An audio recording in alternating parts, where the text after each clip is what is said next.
Welcome to Monk's Temple. Before we begin, find a comfortable position. You might be sitting, or you might be lying down. Wherever you are, let your body settle.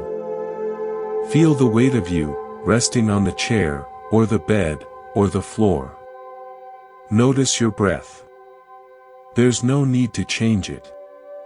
Just notice it coming in, and going out. Coming in, and going out. Tonight, we are not going to talk about adding anything to your life. We are not going to seek a new philosophy, or a new method, or a new secret to happiness.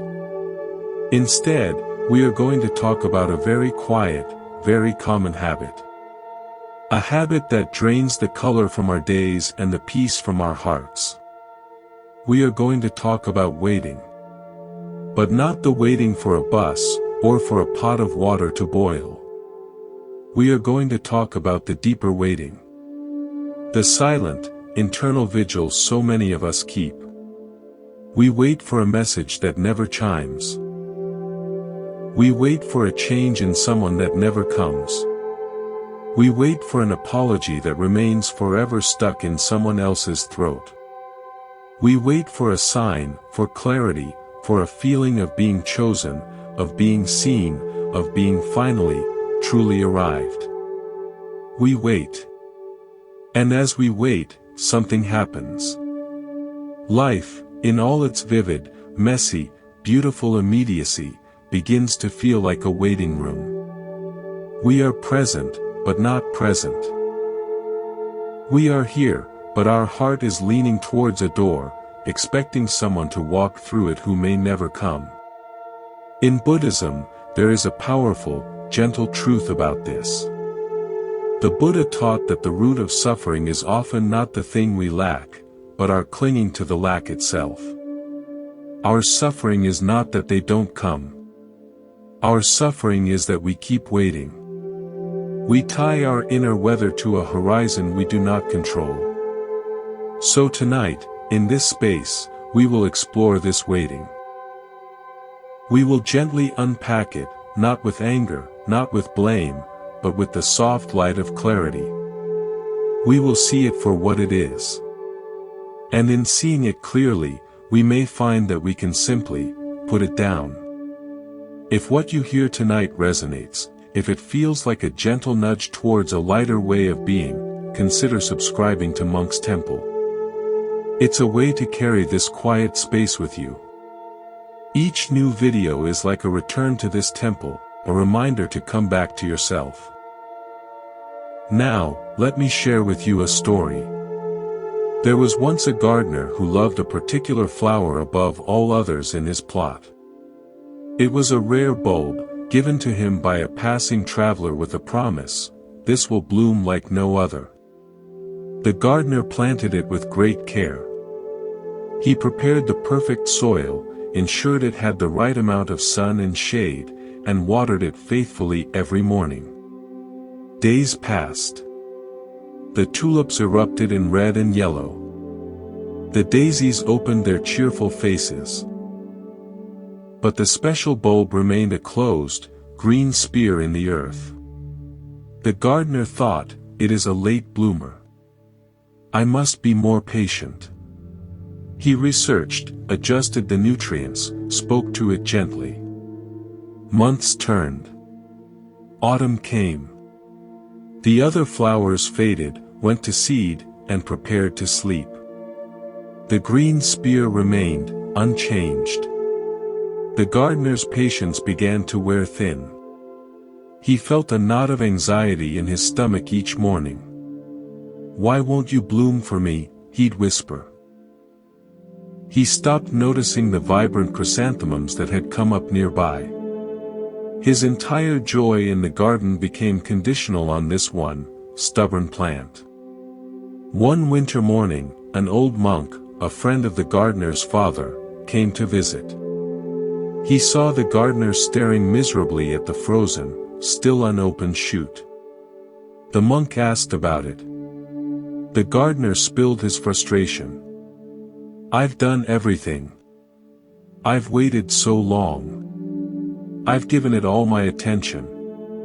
Why does it refuse to bloom? The monk knelt, not to look at the plant, but to feel the earth around it. He was silent for a long time. Then he said, "My friend, you are not tending a garden. You are waiting for a miracle. You have tied your happiness to the will of a seed. Look at your hands. They are skilled. Look at this soil, it is rich. Look at the structure of this garden, it is harmonious. Yet you see none of it. You only see an absence." The gardener protested, but it was promised to bloom. The monk nodded. "And perhaps it will. In its own time, in its own way, in another season you cannot foresee. Or perhaps it will not. But tell me, while you have been waiting for this one promise to be kept, how many other promises of life have you missed? The promise of the morning sun on the dew. The promise of the bee's diligent work. The promise of your own capacity to create beauty that does not depend on a single, silent bulb." The gardener looked around. He saw, for the first time in a year, the elegant skeleton of the birch tree against the gray sky. He saw the rich, dark earth. He felt the crisp air in his lungs. He had been waiting for one specific joy, and in doing so, had made himself numb to the countless joys that were already present, already blooming, already gifting themselves to him. Buddhism teaches us about attachment, or upadana. We often think attachment is to things, to money, to people, to status.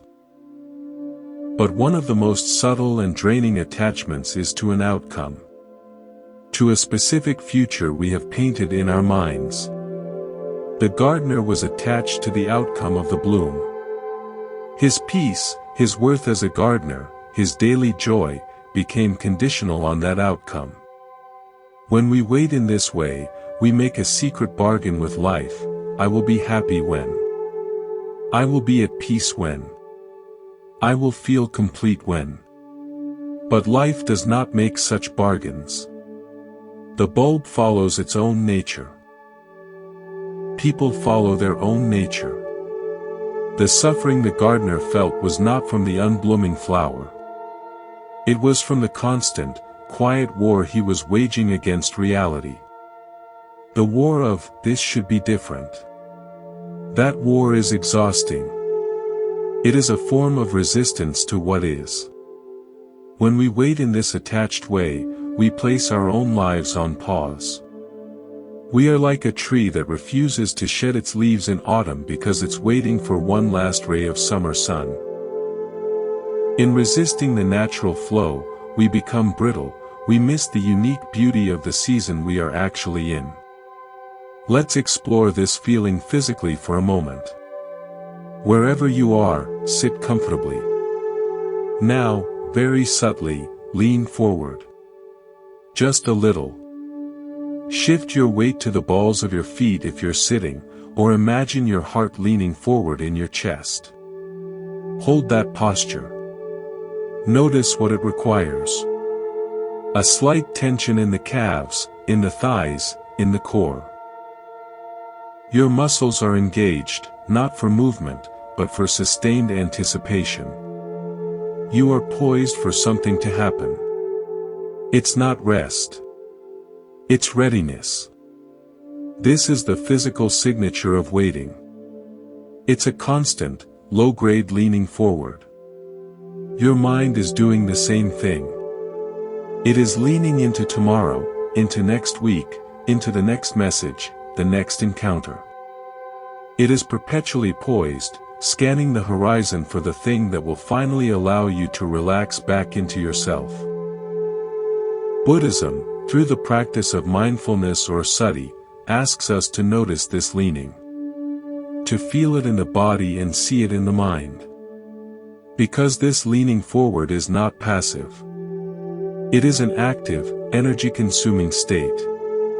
Your mind is constantly checking, is it here yet? Did it happen? Was that a sign? Each check is a small pulse of hope or anxiety. It is like constantly refreshing a web page, waiting for a status to change. It drains the battery of your spirit. And what are we leaning on while we lean forward? Often, nothing. We are leaning on an expectation, a maybe, a memory, a potential. There is no solid ground there. So we are perpetually off balance. This is dukkha, the suffering, the unease, the stress that comes from being out of alignment with reality. The Buddha taught that peace is found in the upright, grounded posture of the present. Not leaning back into the past with regret, not leaning forward into the future with anticipation, but standing, sitting, being fully in the here and now. When you are fully present, you are supported by the ground of this moment. It is solid. It is real. Your breath is here.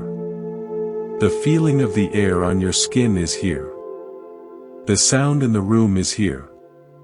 This is reality. Waiting is a disagreement with this reality. It says, this present moment is not enough. I need that future moment to make this one complete. But here is the secret the Buddha revealed: no future moment will ever feel complete if you are in the habit of leaning away from the present. The completion you seek is not an event, it is a way of seeing. It is the recognition that wholeness is not something you get, it is something you realize when you stop fragmenting your attention. So, if you feel that familiar weight of leaning forward tonight, the weight of waiting, just notice it. Without judgment. See it as a posture you have learned. And gently, as an experiment, see if you can release it. Let your weight settle back. Feel the support beneath you. Let your mind settle back into the room you are in, into the sensation of breathing. You are not giving up on anything. You are simply coming home to where you actually are. And in this homecoming, a profound relief can begin. In a village known for its exquisite silk, there was a weaver of unparalleled skill. Her tapestries told stories that seemed to move in the candlelight. She began a new piece, inspired by a dream of a celestial bird. She worked with devotion, weaving vibrant threads of blue and gold for the sky, deep greens for the forests. One day, she reached for a spool of a unique crimson thread, vital for the bird's heart. But the spool was empty. She remembered she had used the last of it on a previous commission. The merchant who supplied it would not return for many months. The weaver stared at the gap in her tapestry. The magnificent bird was taking shape, but its heart space was a blank, rough canvas. She could not proceed. She told herself she would work on the borders, the clouds, the distant mountains. But her eyes were always drawn to that empty space. It glared at her. The beauty of the rest of the work faded in the shadow of this one lack. Days turned into weeks. She would sit at her loom each morning, look at the void, and feel a wave of frustration. She stopped inviting friends to see her work. She stopped feeling pride. The unfinished piece, which was 90% complete and stunning, became a source of shame and agitation. She was waiting for the crimson thread to continue her life's work. One afternoon, her young niece, who knew nothing of weaving, came to visit. The girl looked at the tapestry with wide eyes. "Auntie," she gasped. "It's so beautiful. Look at this bird. It's flying right out of the sky."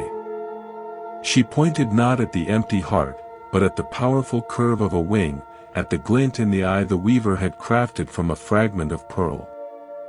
The weaver, startled, said, "But darling, can't you see? It's not finished. Its heart is missing. The girl tilted her head. Maybe its heart is invisible. Maybe it's made of air and song, and that's why the bird can fly so high. She skipped off, leaving the weaver in silence. The weaver looked at her tapestry anew. She had been so fixated on what was absent, the specific crimson thread, that she had become blind to what was present, a masterpiece waiting for a solution, not a condemnation. The absence had become more real to her than the vibrant existence of the work itself. In that moment, she made a decision. She would not let the tapestry gather dust. She searched her workshop, her memory, her creativity. She found threads of a different red, a softer, more subtle shade. She found copper wire and dyed wool. She began to experiment, not to replicate the dream, but to respond to the reality of her loom. What emerged was not the bird from her dream, but a new, more resilient bird, with a heart woven from many textures, with a depth she could never have planned. It became her most celebrated work, not in spite of the missing thread, but because of her creative response to its absence. This is a story about how waiting for the perfect condition, the perfect material, the perfect person, can paralyze the creative force of our own lives. Buddhism teaches pratyaya samutpada, or dependent origination. Everything arises in dependence upon conditions. The weaver was dependent on the condition of having crimson thread. When that condition was not met, she saw only stoppage. But other conditions were present, her skill, other materials, the inspiration of a child's perspective, her own capacity to adapt. We do this with our hearts. We wait for the crimson thread of a certain person's love, a certain job, a certain apology, to complete the tapestry of our life. We treat the absence as a void that negates all the beauty that is already woven. We put our life's work on hold, waiting for a single, external condition to be met.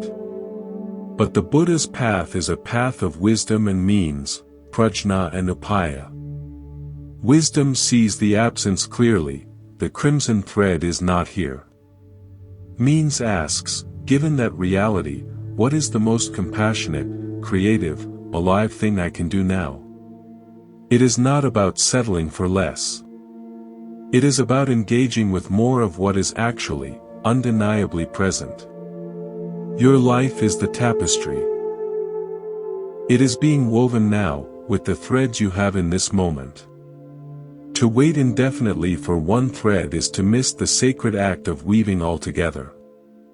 Buddhism places immense value on clear seeing, yathabhutananadasana, seeing things as they have come to be.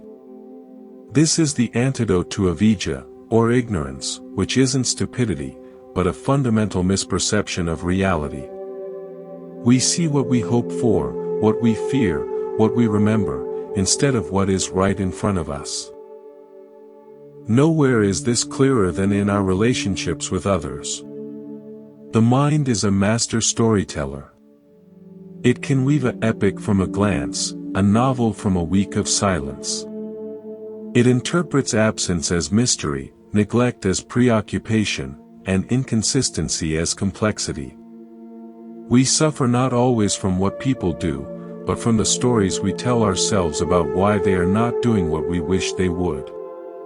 The Buddha taught a very simple, very direct practice here. It is to listen to the primary language of human beings.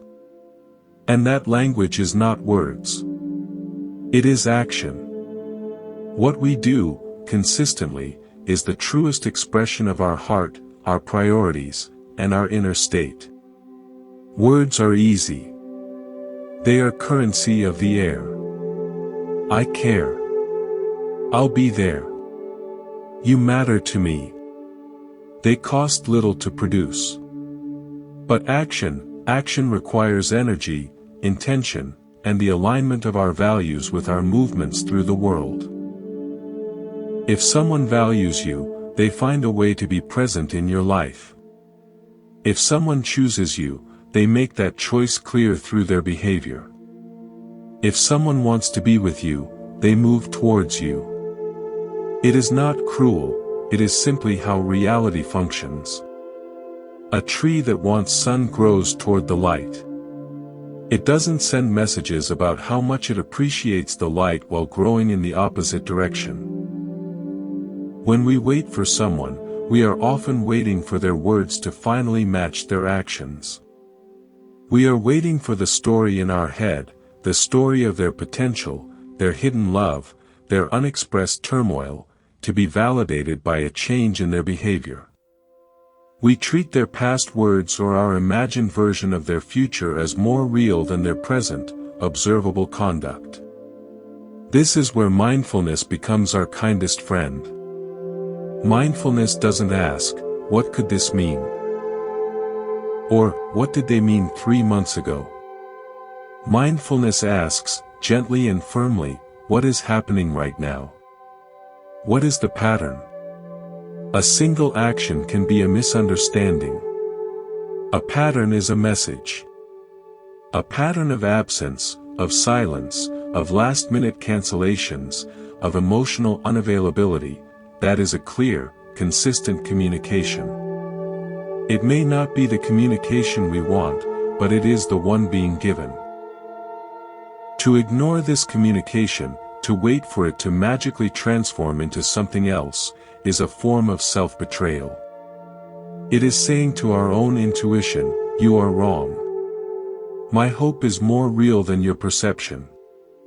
This creates an inner split. One part of you sees the truth. The other part argues for the fantasy. That argument is exhausting. It is the very engine of suffering in these situations. Buddhism encourages discernment, not judgment. Discernment is clear seeing without the poison of hatred or self-rejection. It is seeing, this person's pattern is one of distance. That is a fact, not an indictment. From that fact, you can ask a wise question: knowing this fact, how do I wish to proceed? Do I choose to continue leaning forward into their distance, or do I choose to stand upright in my own space? Accepting someone's pattern is not necessarily agreeing to stay in its path. Acceptance is simply ending the argument with "what is." You stop saying, "They should be different." You see, "They are like this." From that clarity, your actions can become wise, compassionate, and self-respecting. You stop waiting for them to become a source of water, and you turn your attention to the well that exists within you. By a wide, slow-moving river, there lived a ferryman. His job was to pull people from one shore to the other. He knew the currents, the hidden sandbars, the moods of the water. On one shore was the bustling village. On the other was a quiet grove of ancient trees, a place of peace and reflection. One day, a man came to the shore. He was agitated, wringing his hands. "Ferryman," he said, "I must get to the other side. My love is waiting for me there. We were to meet at sunset, and I am late." The ferryman nodded and gestured for him to board. But as they pushed off, the man did not sit. He stood at the front of the boat, leaning so far forward he threatened to tip it. "Faster," he urged.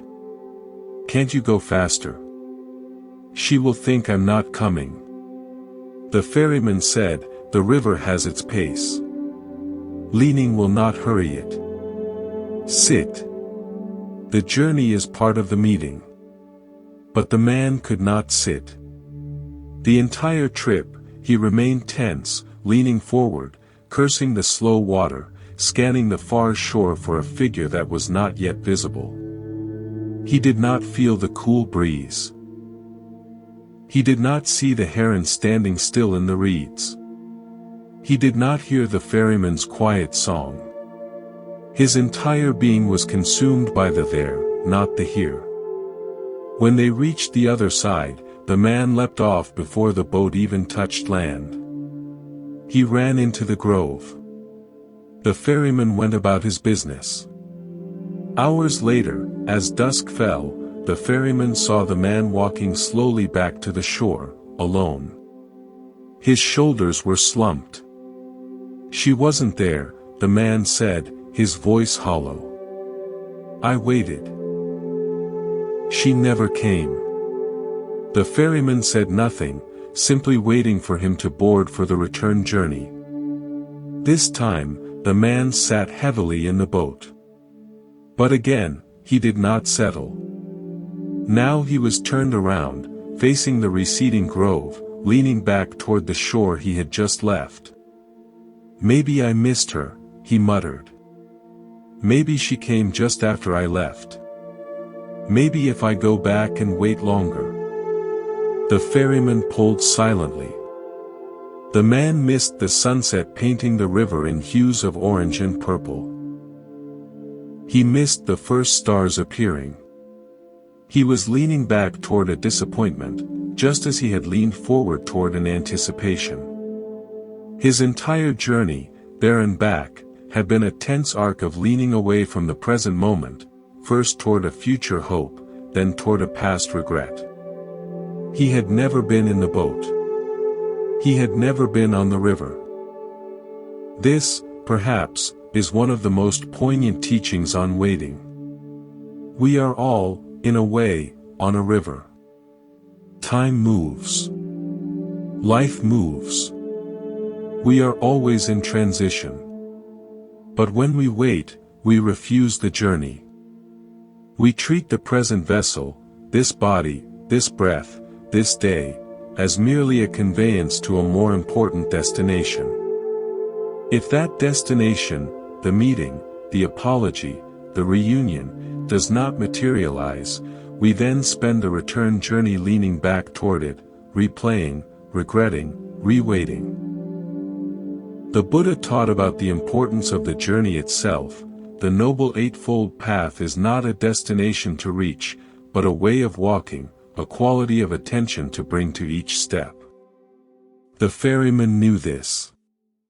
He was present with the river, with the pole in his hands, with the sky. His peace was not waiting on the other shore. It was in the skillful, attentive act of ferrying. When we wait for people, we are like the agitated passenger. We are not present for our own life's journey. We are leaning forward toward an imagined arrival, or leaning backward toward a memory of departure. We are never upright, centered, and at peace with the simple, profound fact of the journey itself. We are alive, we are breathing, we are here, on this river. The call is not to stop traveling toward what you love. It is to stop sacrificing the journey for the sake of the destination. Be in the boat. Feel the wood beneath you. See the water flow by. Listen to the sounds. Your life is happening in this crossing. Don't miss it by waiting for the shore. We have a modern idea, the pause button. We believe we can press it on a movie, a song, a game, and life will freeze, allowing us to return to it unchanged. We unconsciously apply this idea to our inner lives. We believe that by waiting, we are pressing pause. I'll live my life after this is resolved. I'll be happy when they come back. I'll make a decision once I know for sure. Buddhism, with its foundational principle of anicca or impermanence, tells us this is the greatest illusion. There is no pause button. The river does not stop flowing because you close your eyes. Your hair grows gray. Cells in your body die and are replaced. The planet spins. Everything is in a state of constant, fluid change. To wait is to pretend you can step outside this stream. Think of a garden. If a gardener decides to wait for the perfect weather forecast before tending to it, what happens? Weeds do not wait. They grow. Soil compacts. Plants become leggy, searching for light. The garden does not pause. It evolves, with or without the gardener's conscious direction. Often, it deteriorates. Your heart, your spirit, your life is that garden. When you decide to wait for external conditions to align, you are not pushing pause on your growth. You are simply choosing not to tend the garden. But life continues within it and around it. Patterns of thought root deeper. Habits of anxiety strengthen. The soil of your resilience can become hard from lack of care. The suffering of waiting comes from this misalignment. One part of you is trying to be still, to freeze time until a condition is met. But the rest of you, and the entire universe, is in motion. This creates a terrible friction. It is the friction of your will against the nature of existence itself. That friction feels like anxiety, fatigue, restlessness, and a deep, chronic sadness. The Buddha's invitation is to step back into the stream. To acknowledge that you are already in motion. Your life is already unfolding. The question is not, when will I start living? The question is, how will I participate in the life that is already happening? Will you participate as a gardener, tending to what is before you with compassion and skill? Or will you participate as a statue, standing still while the weather slowly wears you down? Letting go of waiting is not giving up on a desired outcome. It is giving up the illusion that you can halt your own existence while pursuing it. It is realizing that you can walk towards something while living fully. Or, you can realize that the direction you are facing no longer serves the garden of your life, and you can turn, in this very moment, and begin tending to a different, more fertile patch of ground.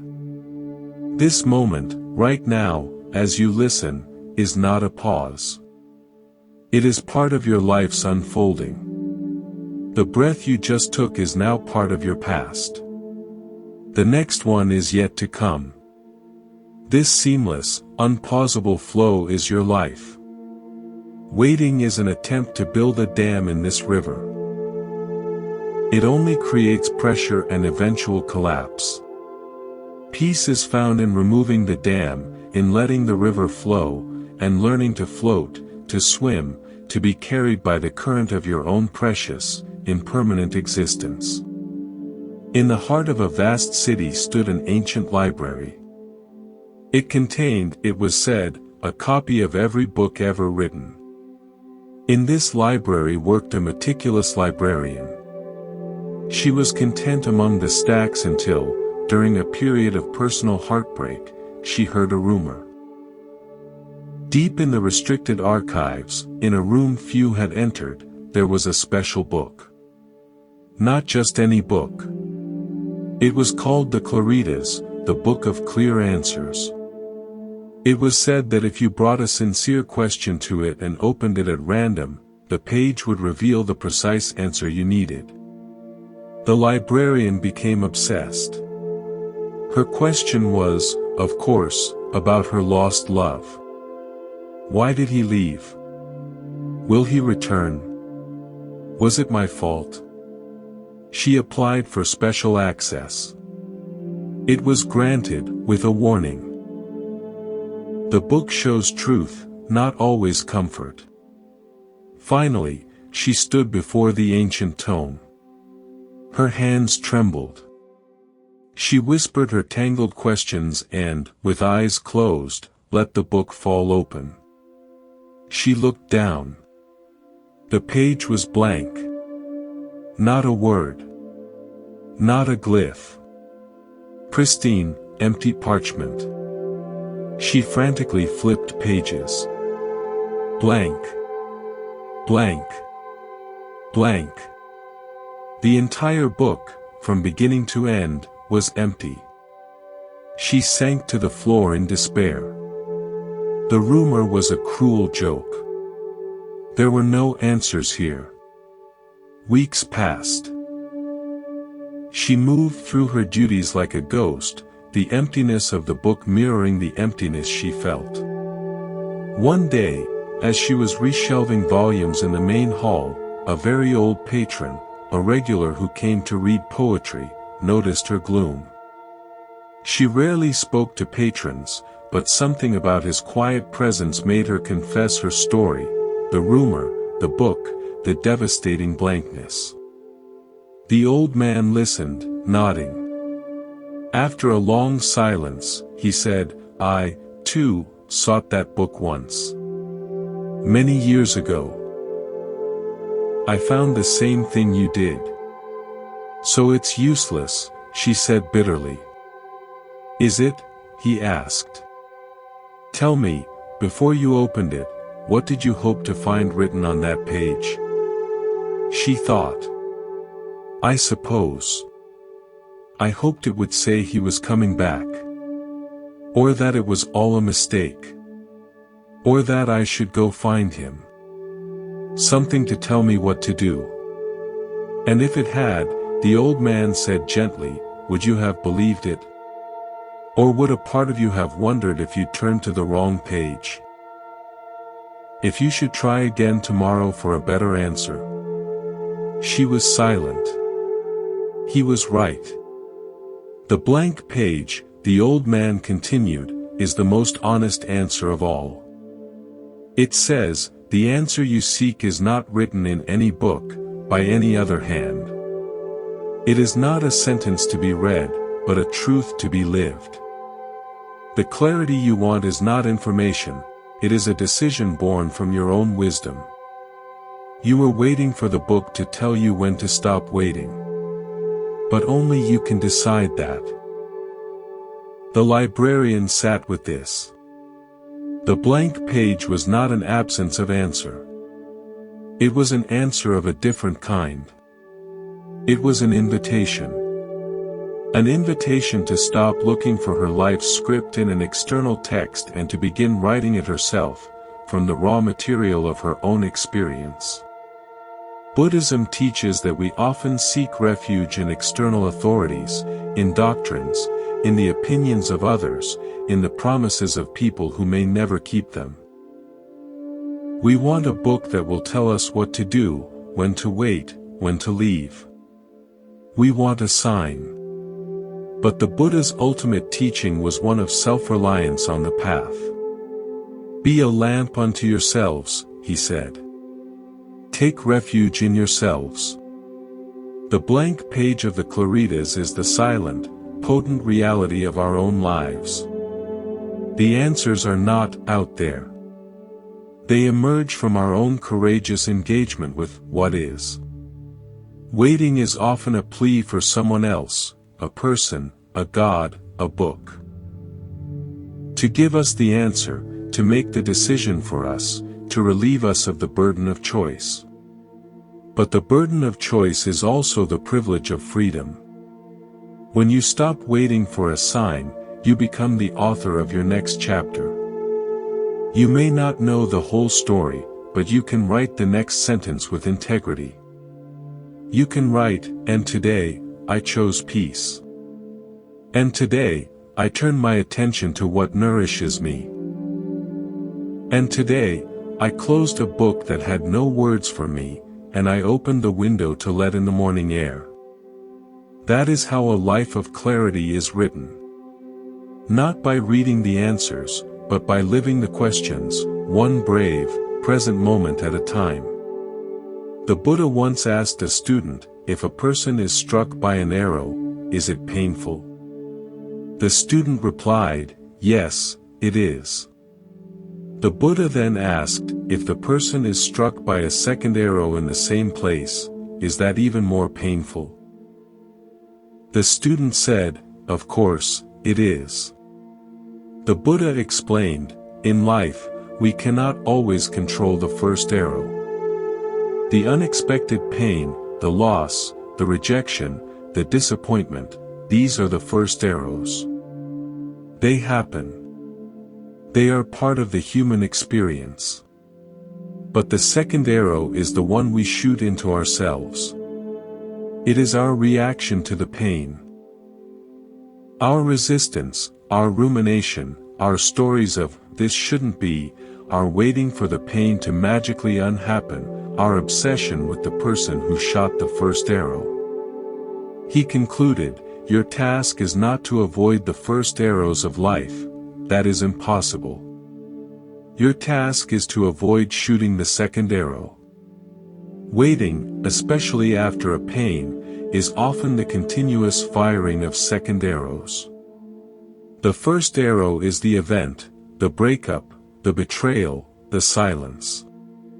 That hurts. But then we pick up the bow of our mind. We load it with the arrow of waiting. If I just wait long enough, they'll realize their mistake and the pain will be undone. We fire it. Thwack. More pain. We load another arrow. Why is this happening to me? What did I do to deserve this? Thwack. Another, I'll never be happy until they come back. Thwack. Another, I must understand exactly why. Thwack. We become our own torturers, standing in the same spot, shooting arrow after arrow into the same wound, all while believing we are somehow healing it by focusing on it. We are waiting for the first arrow to disappear, but our waiting is what keeps the wound fresh and bleeding. Mindfulness, in the Buddhist sense, is the practice of laying down the bow. It is seeing the first arrow clearly, this happened. It is painful. And then, with immense compassion, refusing to pick up the second arrow. It is saying to the pain, I see you. I feel you. I will not fight you, nor will I fuel you with stories of a future where you don't exist. I will simply let you be, and tend to the rest of my being which is not wounded. When you stop waiting for a past pain to be neutralized by a future event, you stop firing the second arrows. The first arrow's wound can finally begin to heal naturally. It will leave a scar, a memory, but the constant, self-inflicted agony ceases. The energy you were using to fire those arrows becomes available for healing, for presence, for life. This is not suppression. It is the highest form of self-compassion.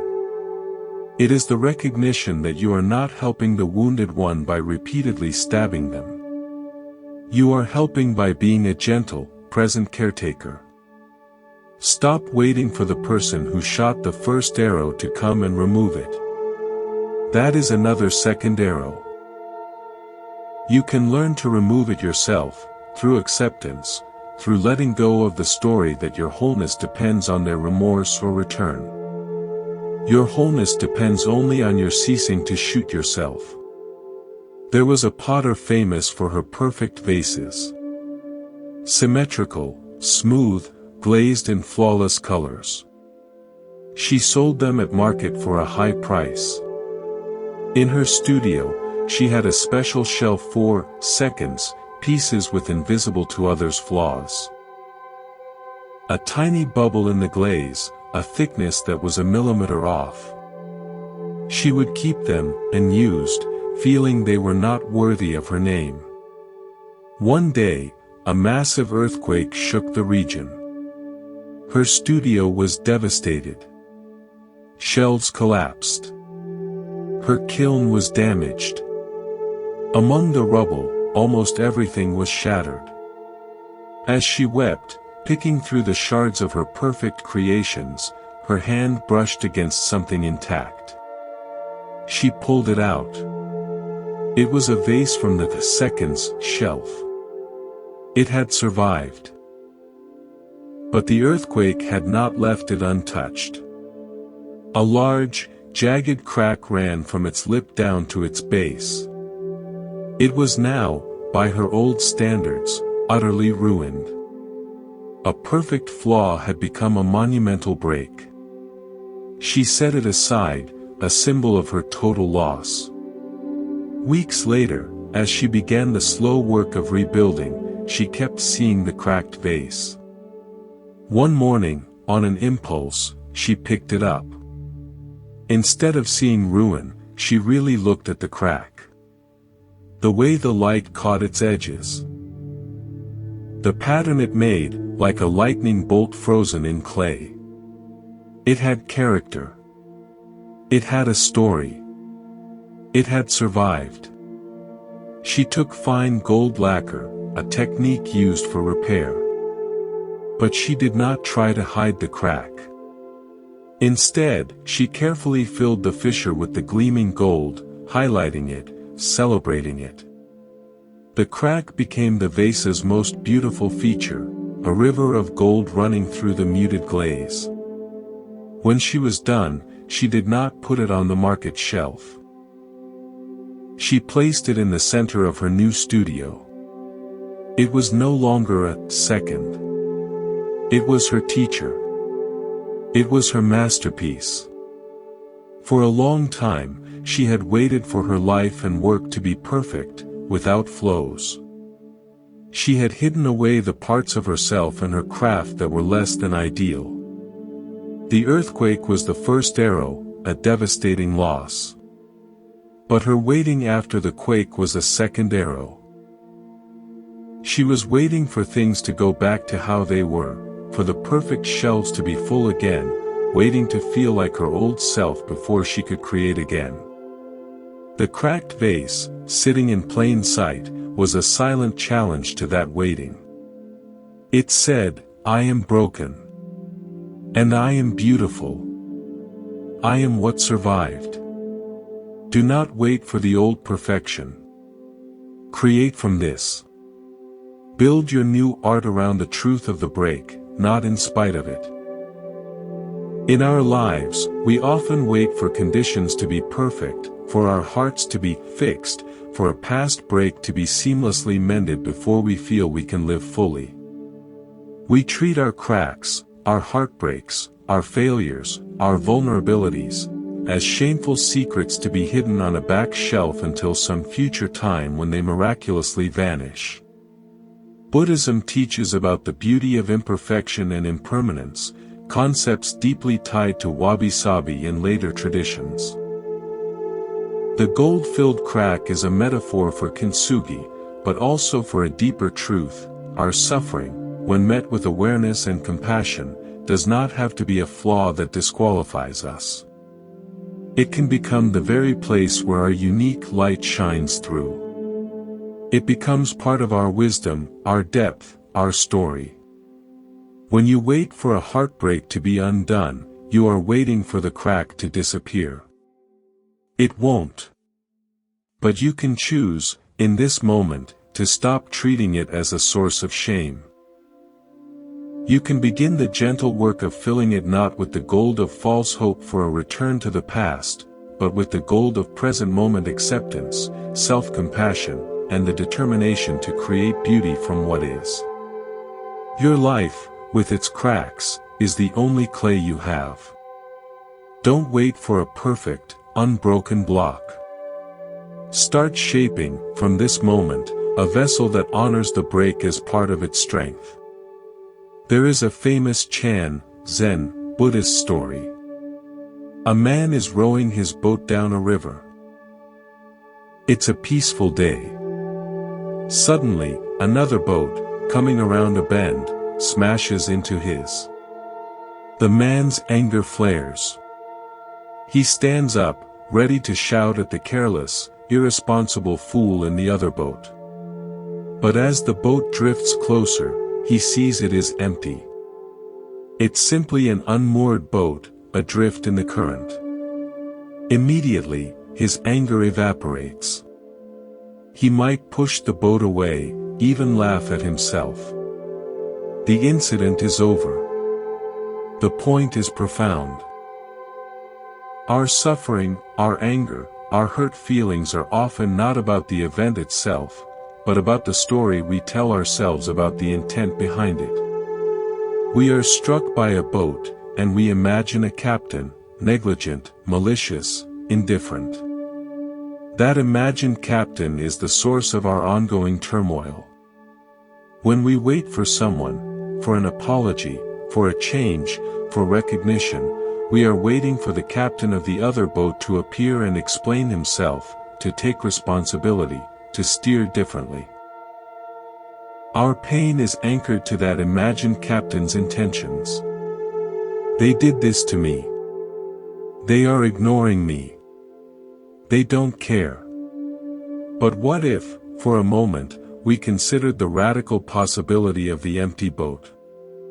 Not that people are empty or without responsibility, but that their actions are often the result of a vast, complex river of causes and conditions, their own pain, their ignorance, avijja, their karmic currents, their unconscious patterns, over which they themselves may have little control in that moment. They are, in a sense, adrift. The boat of their behavior struck you. It hurt. But the captain you are demanding an audience with, the conscious, compassionate, aware version of them, may simply not be at the helm. This is not to excuse harmful behavior. It is to understand it from a Buddhist perspective of causality. Seeing the empty boat is a way to release the personalization of pain. The Buddha taught about anatta, or non-self. This doesn't mean we don't exist, but that we are not solid, separate entities acting in isolation. We are interconnected processes. When someone hurts us, it is rarely a targeted missile launched by a fully realized, evil, self at our fully realized, innocent, self. It is more often a collision of two drifting vessels, laden with their own histories, on a wide river. Waiting for an apology is waiting for the empty boat to become captained. It may never happen. Your suffering comes from staring at the empty boat, shaking your fist at the absence, demanding it become something it is not. The practice is to tend to your own boat. You have a rudder. You have oars. You can steer yourself away from the collision site. You can mend your own scrapes. You can choose to navigate towards peaceful inlets. You do this not because the other boat was right, but because your peace is too precious to leave tethered to a vessel that is empty and adrift.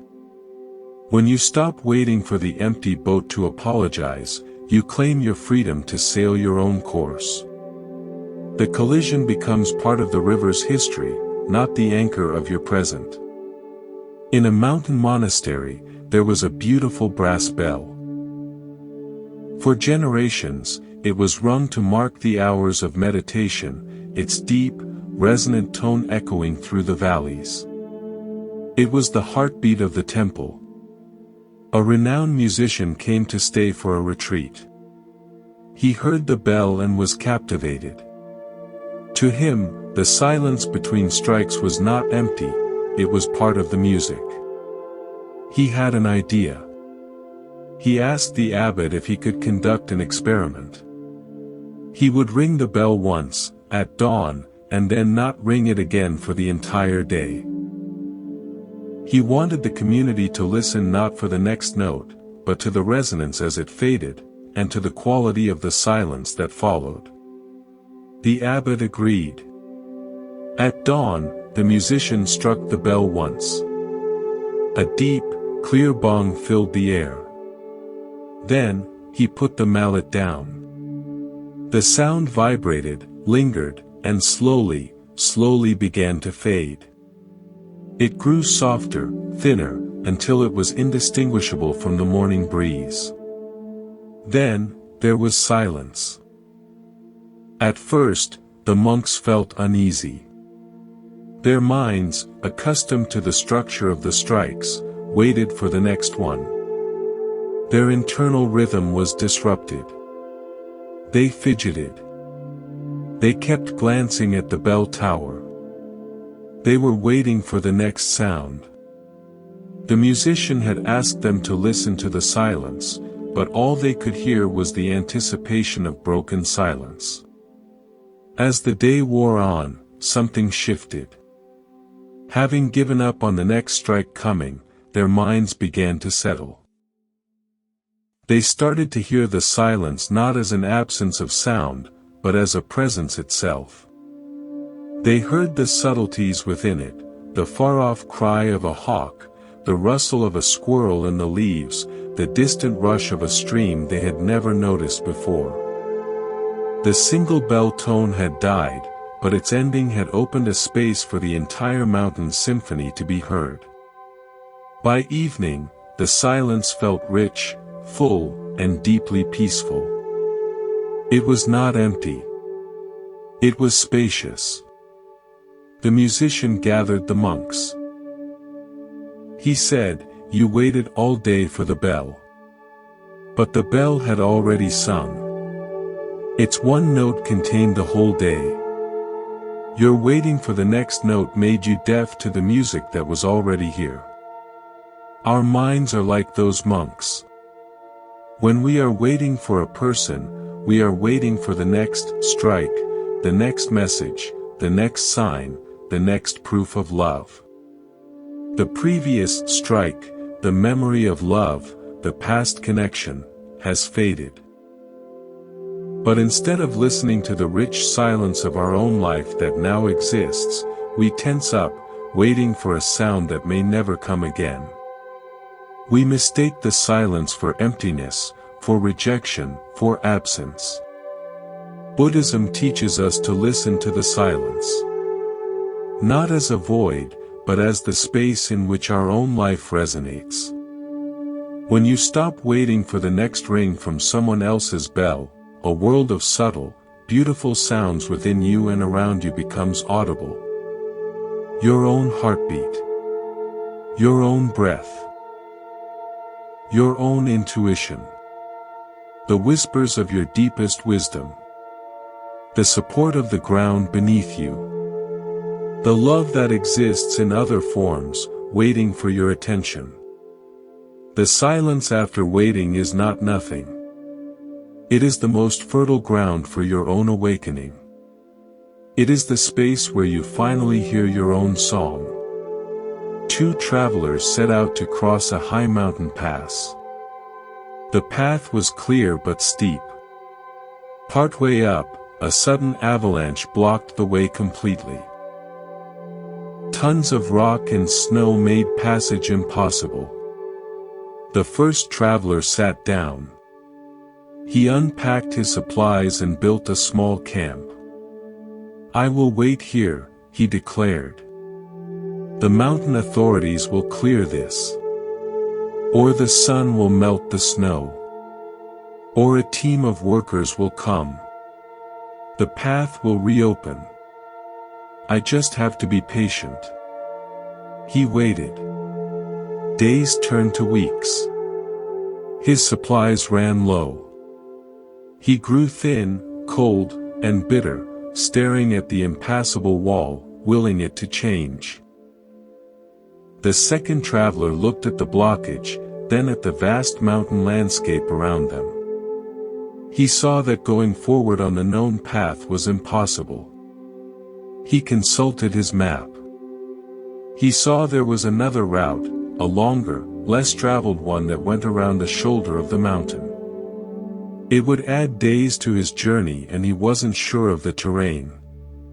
It was a risk. He said to the first traveler, "This path is closed.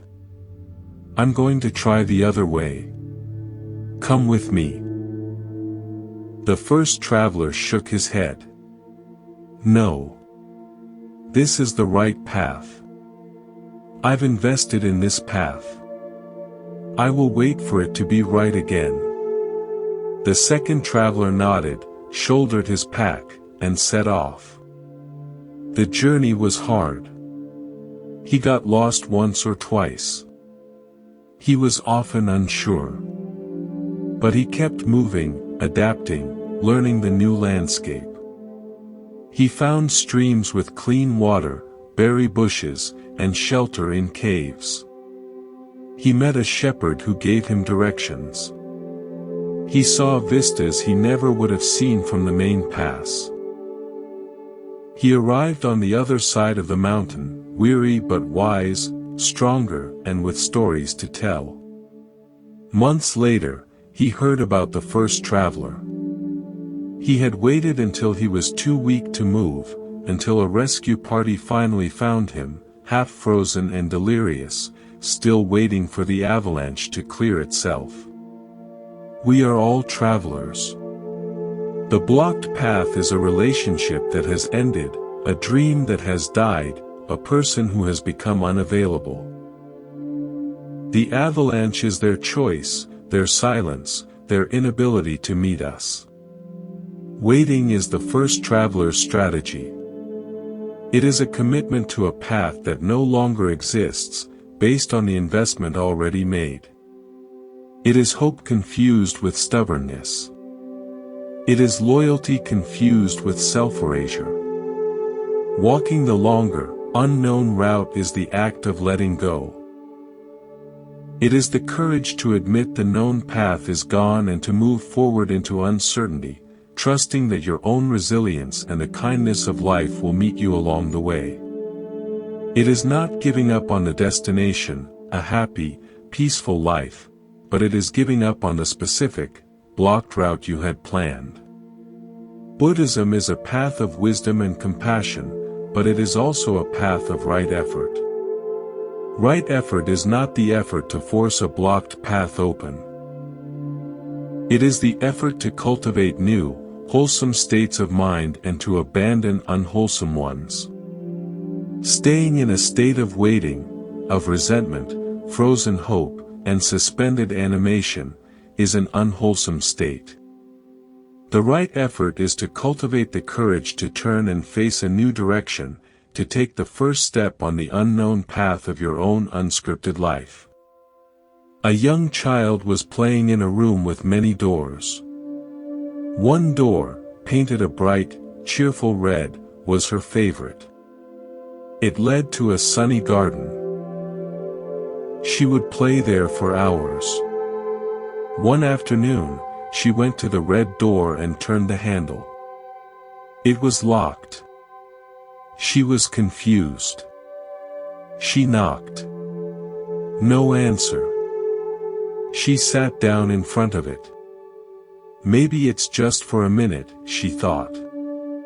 She waited.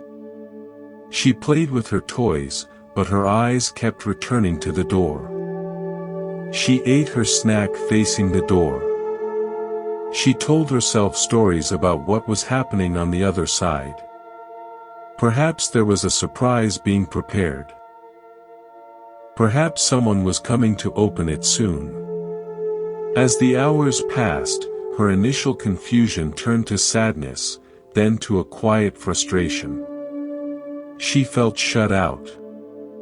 The other doors in the room, the blue one, the green one, the yellow one, stood open, leading to other interesting rooms and hallways.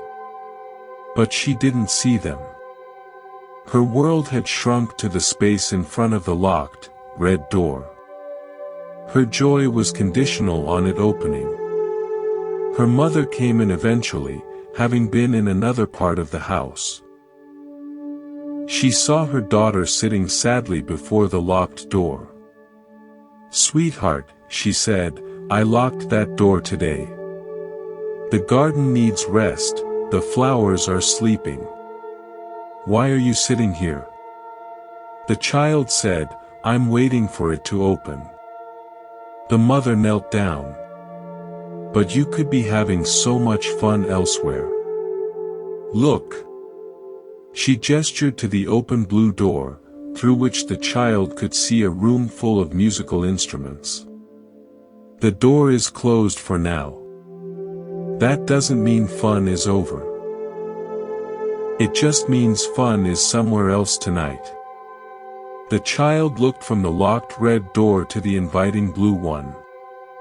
With a small sigh of release, she got up, took her mother's hand, and walked toward the music. So often, our waiting is like the child's. We fixate on one door, one person, one outcome, one version of happiness.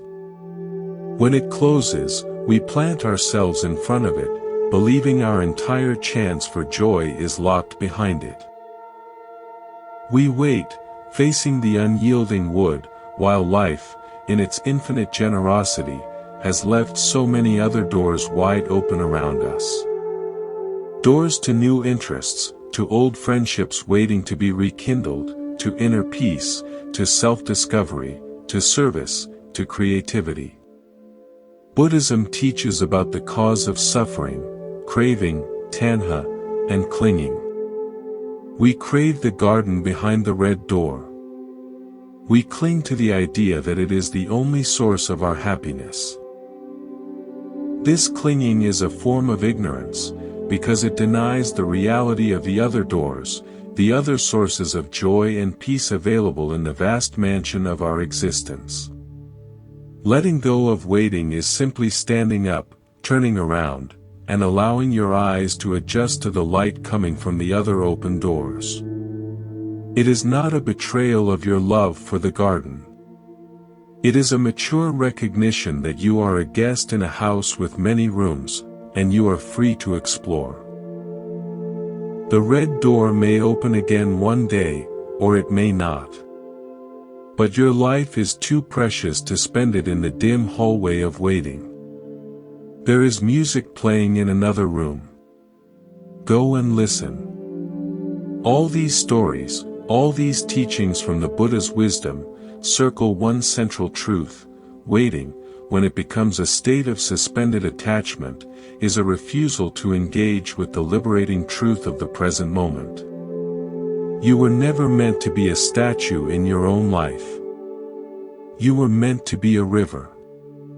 To flow. To adapt. To move around obstacles, to be fed by new streams, to carve new paths through the landscape of your existence. The peace you seek is not waiting for you at the end of your waiting. It is waiting for you to stop waiting. It is here, in the breath you are taking right now. It is in the feeling of your body resting. It is in the quiet acceptance that what is, is. And what is not, is not. So let's end our time together with a simple, guided release. Close your eyes if you feel comfortable. Bring to mind the person, the situation, the outcome you have been waiting for. See it clearly. Feel the familiar tension of that waiting in your body, perhaps in your chest, your stomach, your throat. Now, imagine you are holding a very heavy, old-fashioned suitcase. This suitcase is labeled waiting. Feel its weight.